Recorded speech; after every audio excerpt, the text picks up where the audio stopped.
আসসালামু আলাইকুম, welcome back to my page and channel. আজকে আমি একটি সহজ রান্না নিয়ে এসেছি, মাছের মাথা দিয়ে লাউ।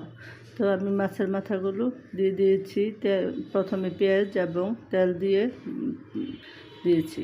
এরপর আমি মাছের মাথাগুলো দিয়ে হলুদ, মরিচ, লবণ দিয়ে কষিয়ে নিয়েছি।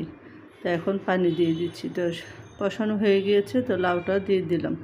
তো লাউটা দিয়ে ভালো মতো নেড়ে চেড়ে মিশিয়ে নিচ্ছি। তো লাউটা খুবই স্বাদ এভাবে রান্না করলে, তো চেষ্টা করবেন এভাবে মাছের মাথা দিয়ে রান্না করতে। তো দেখুন আমার লাউটা প্রায় হয়ে এসেছে, কালারটাও খুব সুন্দর হয়েছে।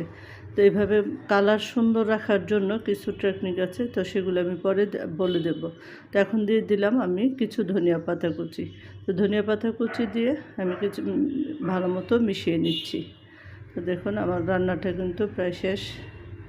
যদি আমার রান্না ভালো লাগে সবাই আমাকে লাইক কমেন্টস করবে।